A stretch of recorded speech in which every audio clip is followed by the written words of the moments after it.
What's up, gang? It's Friday. Man, it's Rumor Innuendo. I'm Dominic D'Angelo. It's really hot in Pittsburgh, but I'm with Robert Karpelis, who's probably really hot in Florida, I'd imagine, down there. W Creative _ish. Robert, how you doing?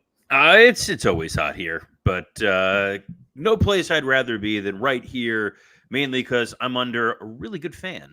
Are you really? Yeah. I have no AC. Did you know? Look at that. Wow, that's a movie. That thing is cooking right now, so that I'm not, because it's somewhere in the 90s, and that's with it being like cloudy and overcast. Looks like it's about to rain, but that's not what we're here to talk about, Dom. No. Who wants to hear about the weather? We want to talk some SmackDown and just some other elements. Bailey had some interesting comments too this week that we want to touch upon. But wow, they did not. Well, let's say hi to some folks in the chat here real quick. Willie Fortin's Thorn Brew. Man, you're pulling out your best Biden early on in this. I am, right? Isn't it nice that John Cena to come out of retirement to retire? How about that? Alt Jake says, "Happy Friday, everyone." So is this the new thing going to be Ethan Page in the CW? We talked to Ethan Page yesterday. We will get, Ethan Page will be on the CW soon enough, since he is the NXT champion. He's the face of NXT. And this fall, as we know, NXT is going to be on the CW along such hit shows as Homeboys in Outer Space and Girlfriends and Shasta McNasty. Shasta McNasty, good golly, I can't wait for that. But I can't wait for SmackDown, even though there's not a whole lot to preview. They gave us very little. There's a lot to preview, Dom. Well, from a match standpoint, there's not a whole lot to preview. Let me just say that. There's plenty to cover when it comes to all the outside elements. But right now, as it stands, we have Mishin taking on Nia Jax, Baron Corbin, and Apollo Crews versus Angel Garza and Humberto Carrillo. So let me try that. Let me try that one again. Do it for me. Before we get some letters from Legato. It's Angel Garza and Humberto Carrillo. That's it. Who just resigned, by the way, and Angel Garza. So, Angel Garza did just resign. Mm-hmm. I like him too. Big fan of the LWO and his dad, Hector. So carrying on that legacy. I do enjoy that. So the two matches they've announced, they're not setting the world on fire per se. The Mishin Nia Jax match is obviously to further Nia Jax as the number one contender going up against Bayley at SummerSlam. Mishin is someone who is obviously very talented, but is very beatable. And that's okay. There's people serve various roles on the shows. Not everybody is necessarily always going to be world champion and at the top. And I think that they trust Mishin, Mia Yim, to get a good match out of Nia Jax. And that's kind of what you need. The Apollo Crews Baron Corbin match against Legato is something for Escobar's group to do. It's trying to get behind Apollo Crews a little bit. And for whatever reason, using Baron Corbin, despite my years of protests and letters. You wrote letters, Robert? Oh, many letters. Handwritten. Really took the time. Calligraphy. Ooh. I have terrible penmanship. I don't believe that. I trust me. I have written notes to my daughter's school that they thought were like from my son. So it happens. Can you write me a letter? I want to get a letter from you, Robert. Despite the fact that you look currently like you're incarcerated, and that's why the only communication you could get is a letter.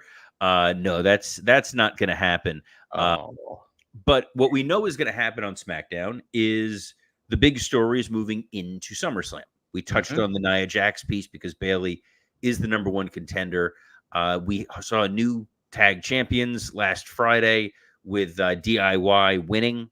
So now you've got the falling action of what's going to happen with Austin Theory and Grayson Waller. Are they going to ask for a rematch? Are they going to split apart? Has this all been a swerve, bro, and they're really stronger than ever? That's going to be kind of fun to see. They've been teasing a little bit of like pulling Austin Theory back into the way, while at the same time, Johnny's wife, Candice LeRae, has turned into an internet troll come to life. What a fascinating trajectory all those people took from the way. You know, you think about Dexter Loomis, where he went. Indy Hartwell is kind of on her own thing now, and yeah, Candice LeRae, and now Johnny Gargano back in the and as a duo a little bit. But yeah, the tag division, you've got DIY now as the tag champ, so you could pivot to a rematch. I know they were teasing Motor City Machine Guns possibly joining, which I think would be an interesting addition. You've got Legado del Fantasma, obviously, to strengthen them, as well as the Street Profits having literally nothing to do with Lashley being on the shelf. Yeah, and you know, I've read about that stuff, obviously, with the Motor City Machine Guns, and I think that would be a really, that's getting them incorporated into your product is further validating a concerted effort to make sure that you're building your tag division and making it mean something. So I'm all for seeing those guys in the mix of it all. Obviously, I was big fans of them the TNA days and stuff, and so it'd be pretty neat to have them finally in the WWE fold after how many years of not being there. Absolutely, I think that they're really great talents. They're versatile, and I think that's what's important for your SmackDown locker room, to have those guys being able to put the Guns in there with the Street Profits, putting them in there with the Bloodline. Yeah. You know, you've got Tama Tonga and Tonga Loa who are floating around out there. It's very possible DIY won those tag titles just to be fed to the former Guerrillas of Destiny. Yeah, that's a great point. Do you think they need it, though? The Guerrillas of Destiny. Do you think they need those tag titles, though? Yes. Necessarily. Really? I do, because the strength of the Bloodline that we've been conditioned was that they have the gold. Mm-hmm. So I think them taking the tag title, you remember there was that great image where you had every member of the Bloodline had gold at one point. Yeah. And it made them feel extremely important. And I think that that's something that with Solo Sikoa, you need as much reinforcement as you can that this Bloodline is the top heel stable in the company. Them winning in the main event of Money in the Bank, not only them winning, but him pinning the world champion or the Universal Champion is a way to further him challenging at SummerSlam. And there's a lot of people just don't necessarily buy Solo as a main event talent. And that's by design.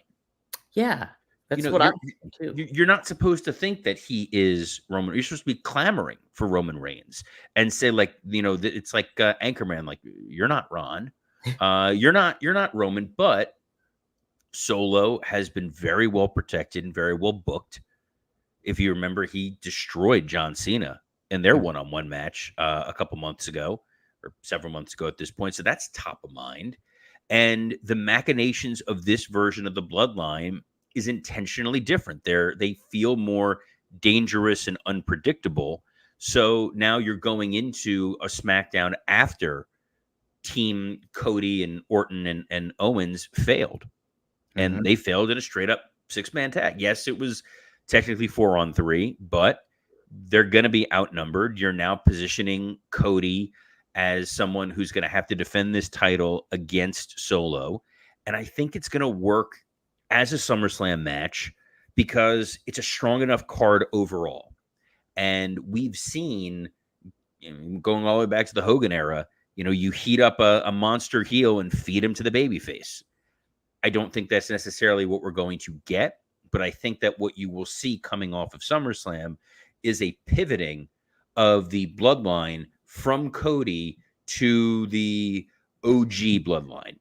Mm-hmm. Yeah, I think there's a pretty safe indication. I mean, not a safe indication, but there's a good possibility we see something happen in regards to what goes on with the Bloodline, whether Roman shows up or even The Rock shows up or something. You don't think anything like that's going to happen at SummerSlam here? I think you still have a couple cards to play. Mm-hmm. I think that the X factor here is if you have Owens and Orton backing Cody, taking care of the Guerrillas of Destiny, taking care of Jacob Fatu, that leaves the door open for Jimmy Uso to return. Oh, that's his redemption, him coming out there, because he's certainly not aligned with Cody, but maybe he doesn't want to see Solo win and get the title. And that's a way for him to trickle back in. And now it's like, well, are you going to pull Jey Uso into this orbit? Since Jey Uso doesn't really have a ton of stuff going on. He's just he's got the yeet stuff. Crowd loves it, but he's not in an immediate feud right now. So Jimmy returning, the lore of Roman possibly returning sets up a hell of a Survivor Series. Yeah, that's a good point too. Yeah, it really does. No, Jimmy's an interesting factor to include into all that. And it would be interesting to see him get back into it all. But then, yeah, how do you get Jey Uso over in that mix when he's on Raw and the Bloodline's strictly a SmackDown entity? Unless they the easiest way is again, Survivor Series or SummerSlam is a co-branded show.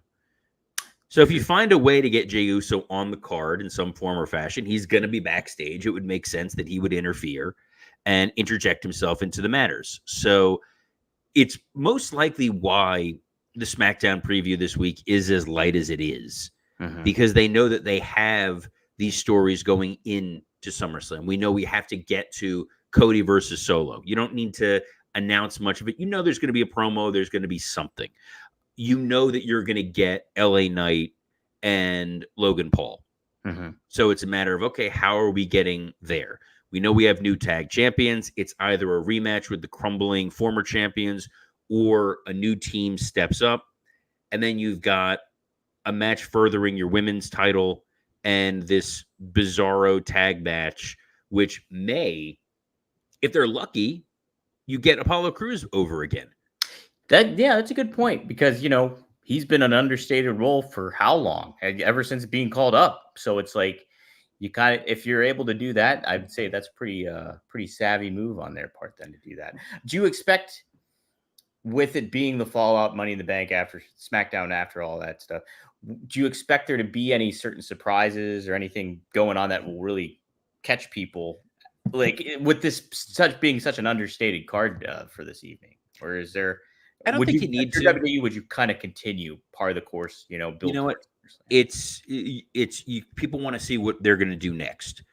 Bloodline wins in the main event. Cody gets pinned by Solo. What's going to happen next? Tiffany Stratton wins the women's Money in the Bank briefcase. It is the only briefcase that is active. What's going to happen next? We still have title matches to firm up getting into SummerSlam, and we kind of know probably 7 matches, which is probably all there's going to be, that could theoretically take place on this show. Yeah. So the fact that you have all this groundwork laid out, I love it.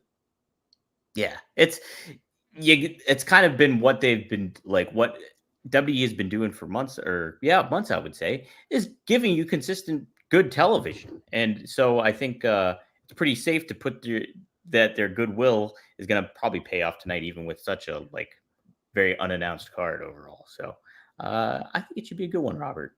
I think it'll be a fun show. Look, good, bad, or indifferent, we'll be talking about it here on Monday. But between now and then, Dom, it's the weekend. Yes. And that means a little bit of free time, a little bit of time to spend with your friends and family and your loved ones. And one loved one in particular who's definitely going to appreciate this, because, guys, this episode is sponsored by Blue Chew. Yes. If you want to be as hard as the summer day is long, then get yourself a Blue Chew and bring the summer heat. Blue Chew is a unique online service that delivers the same active ingredients as Viagra, Cialis, and Levitra, but at a fraction of the cost and in chewable form. The process is simple. Sign up at BlueChew.com, consult with one of their licensed medical providers, and once you're approved, you'll receive your prescription within days. The best part, it's all done online. No visits to the doctor's office, no awkward conversations, and no waiting in line at the pharmacy. Blue Chew tablets are made in the USA and prepared and shipped direct to your door. You can take them anytime, day or night, before SmackDown, during SmackDown, after SmackDown, so you can plan ahead or be ready whenever an opportunity arises. SmackDown's only 2 hours, guys. By 10 o'clock on a Friday night, you may want to be ready to go, and Blue Chew wants to help you have better sex. Discover your options at BlueChew.com, and we've got a special deal for our listeners. Try Blue Chew free when you use our promo code RUMOR at checkout. Just pay $5 shipping. That's BlueChew.com, promo code RUMOR, to receive your first month free. Visit BlueChew.com for more details and important safety information. And we thank Blue Chew for sponsoring this episode of Rumor and Innuendo. Fun anecdote. I was on a work conference call the other day, and a moment opened up where I was like, this is the Blue Chew segue, and then realized, nope, this is real life. I'm not reading it, but it almost happened. It was almost like, speaking of this. Boy, man. More importantly, glad that Ron Ward was able to join us live. And he wrote, I showed up late and pop in right during the Blue Chew ad. Ron, it can happen at any time. And we're glad that you were here. We're glad you could come for it. BlueChew.com promo code. Rumor. Dom, we got other stuff to talk about beyond tonight's SmackDown. Our new fave, Ronda Rousey. Right, Ronda Rousey. Back at, you say her name and she appears like Joe Henry almost. It's I hope not. So fun aside. Okay. On Working Stiff, back when it used to be called Wrestle Roast, we would do weekly roasts of wrestlers. We did a roast of Ronda Rousey. Oh my. And out of an overabundance of caution, I messaged Shayna Baszler, who I've known for a while, and I'm like, Shayna, think the world of Ronda, think she's great. We may have made one or two jokes that will lead to body parts being removed from our body. Please have my back. She went, she listened. She's like, it was really funny. And if Ronda hears this, she will kill you. So I tread very lightly. I will say a number of talent over the years have heard our roasts of them. Yeah. Kurt Angle, Drew McIntyre, Randy Orton, that damn dastardly awful piece of human trash, Jeff Jarrett. Goodness. They've all been big fans. They've all liked what we've had to put out there. So a number of wrestlers do have a decent sense of humor. I'm sure Ronda does. She knows this is all in good fun. Please don't kill me. What did Ronda have to say? Yes, Ronda had to say to CBS Sports, I think anyone's better than Vince McMahon. The only place you can go is up. I really enjoyed Triple H and working with him. And honestly, I haven't been watching, but I saw something from Natty saying that they had a card recently that had just as many women on it as the men. That's what I really like to see. The women equally represented with not just matches on the card, but time on the show. I feel there's no place that they could go but up. And I'm really, really happy for all the women still there and thriving under the new regime. I think that was a big part of her reasoning to be a wrestler too, was kind of to help elevate the women's division. And I think inarguably she was a major factor of that all taking place, the growth of the women's division. But yeah, I mean, seems like she's still kind of keeping some goodwill between Triple H and all that stuff, but probably not really much plans to head back to WWE, I would say. So I think a couple of things are at play here. Number one, she has made it clear that her issue was with Vince and with the people that worked with and supported Vince.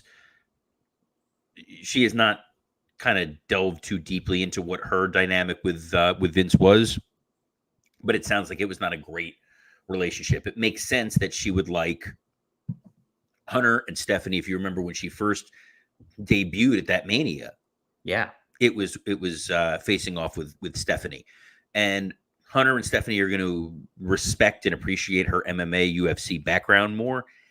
And she tried to go the other direction. She tried to go scorched earth on WWE. She tried to bury wrestling. And I think she saw the tea leaves. I don't know what her book sales ultimately were from trying to needle the company. I don't think they were off the charts. So I think now she kind of realizes, like a lot of folks do, Bill Goldberg, that you can't just bury the wrestling world, Bill Goldberg, unless you plan on returning tail between your legs, Bill Goldberg, and make money off of marks, Bill Goldberg. So I think what Ronda has seen is, well, UFC and WWE are under the same umbrella, TKO. I have a payday down the road of a Hall of Fame induction. I better keep things at least civil and say, look, the problem that I had is with Vince, but Paul, all those bracelets on your wrist, I love them. They're very manly. You're the best. Well, I have to say, I really, when Ronda was there, I really liked her a lot. I thought she added a whole nother legitimacy element to it all. And she kind of took to it pretty naturally, it seemed. Obviously, she had a lot of help with who she was in the ring with, from Kurt Angle to Triple H and to even Stephanie. But it's impressive, and I think she really did elevate the women's division. So you have to divide it. The first go round, Ronda's first run, yes, that's her return was a lot lesser than.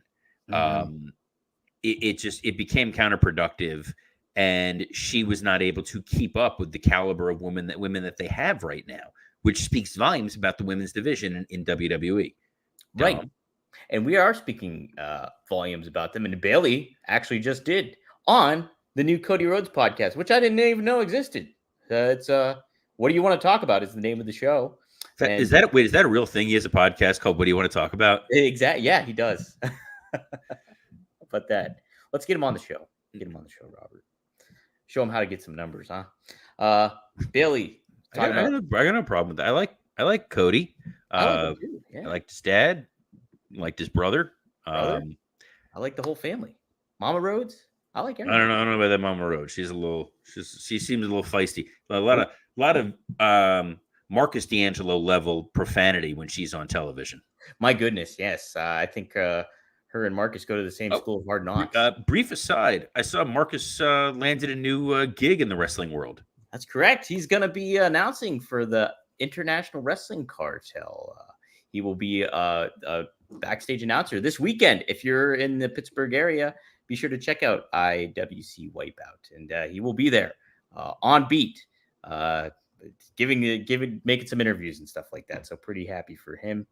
Hopefully he does. That was not a planned plug, by the way. That was, I randomly saw it on his Facebook page, and I was like, oh, yep.